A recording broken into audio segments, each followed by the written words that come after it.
So now I've got the problem here, and we can see that it's a rusted brake line right here. But the difficulty, of course, is how to get access to that.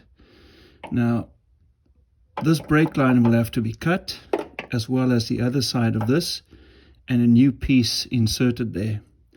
So the next step for me now would be to take off this gas tank right here to give me access to that, so I can cut those lines.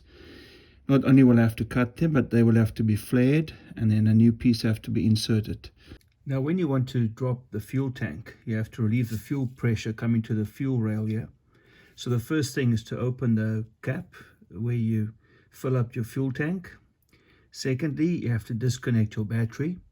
And then thirdly, you're going to loosen up the service bolt over here so that some fuel can come out, and you need to have some rags or something just to catch some of that, because there will be some spillage. This is a 17mm bolt, and then of course once you've loosened it, you've relieved the pressure, and you need to tighten it again. On my vehicle it's 96 inch-pounds to torque that back up to spec. Make sure you've got an old rag in there just to catch all the fuel that comes out. Get your 17mm wrench on there, and then you start, just crack it open like that. Just trying to show you guys what's happening. There's not much coming out here.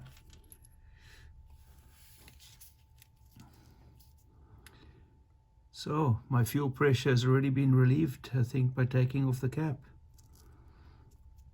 And of course this vehicle has been standing for a while.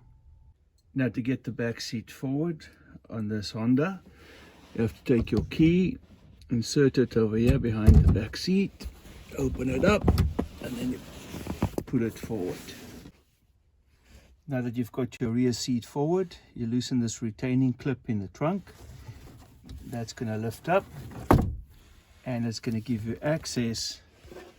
I suppose you didn't have to put the back seat down, you could have just worked from the trunk, but I find it easier to come through the back seat and just unclip your connector right there, and then you're good to go. Now we need to make sure that when the fuel tank drops underneath, it's not hooked up to anything up here, and so we need to take this cover off. These are just Phillips screws. So when you open this lid over here, you'll see the connection. It runs from the fuel sending unit over here to the fuel gauge in front. The fuel pump sits on the other side, but you've got to disconnect this, and there's a connector here that you need to remove.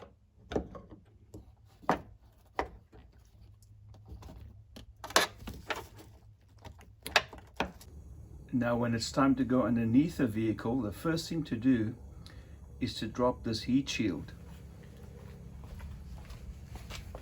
This is what it looks like, and if you imagine this to be your gas tank, and that's towards the front of your vehicle, it just wraps around the gas tank like that. And now I've already got this removed, so I can't show you how to do it, but it's pretty simple. It has 5 bolts. They're 10mm, and they're not very long, that hold this in place. Now if you look underneath the seat shield, you'll see how it's shaped. That's to accommodate your exhaust pipe, which comes around like that. So this fits between the exhaust pipe and the body of your vehicle. Once you have removed your heat shield, you can go ahead and remove the water splash shield from underneath your fuel tank. And once you've got the heat shield off, you have to take off this plastic splash shield that is underneath your fuel tank. It has 11 of these small little bolts, also 10mm. One of them doubles up with the heat shield itself, so you only have end up with having 10 of these. But you have to remove this. It also has 4 plugs that go in as well in the center.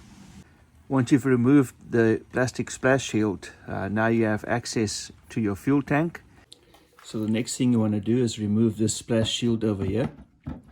This is the driver side left rear wheel, and we've got some Phillips screws over here keeping this in, and these are just clips that you just remove with like a door panel clip remover or something like that, or otherwise just a flathead screwdriver.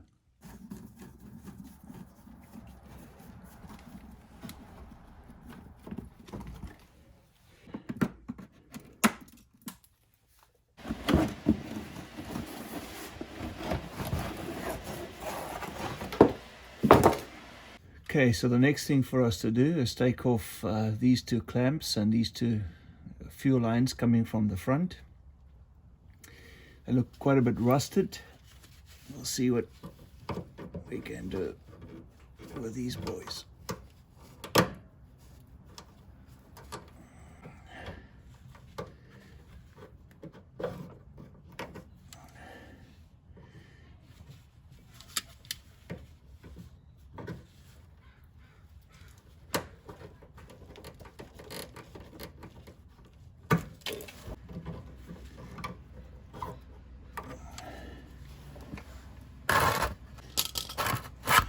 Catch band ready.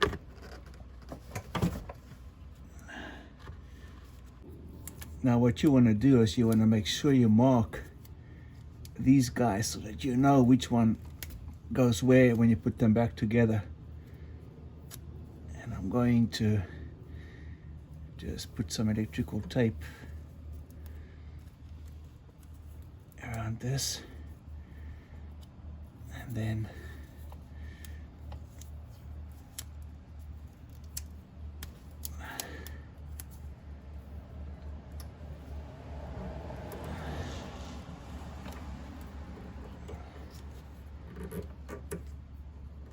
the next thing to do is to get this high pressure line off.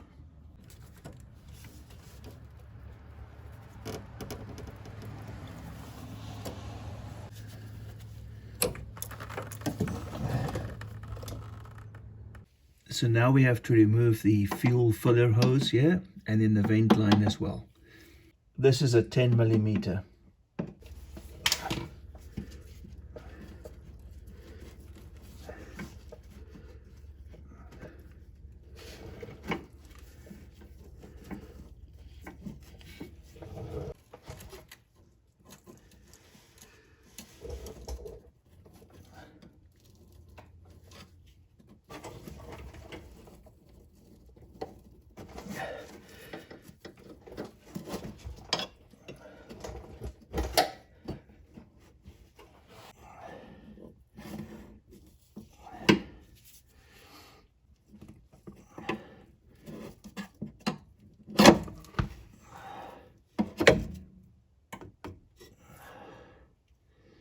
That's the vent hose off.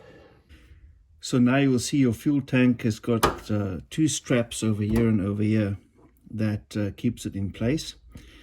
There are 14mm bolts on either side, and what I'm going to have to do is slightly loosen the two at the back. Slightly loosen the two towards the front of the vehicle, and I'm going to then put a jack underneath to keep the weight of the fuel tank, and then I'll loosen the two bolts on the rear side of the vehicle so that the fuel tank can slide down towards the rear and out from underneath the vehicle.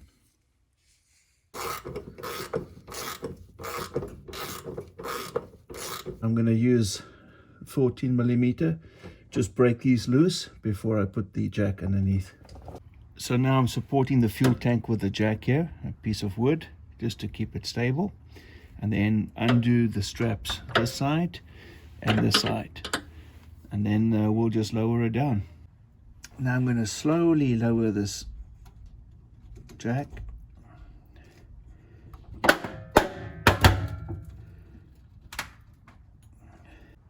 Now that you've lowered it a little bit, you'll see your electrical line running through here. You have to just unclip this from the tank, and it'll be free to go right down. So once you've unclipped your electrical wiring, you can just lower it down.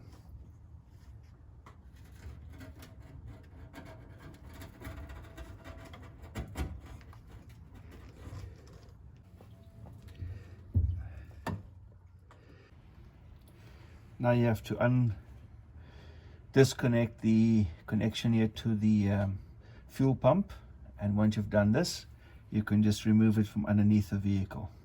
And that's how you remove your fuel tank.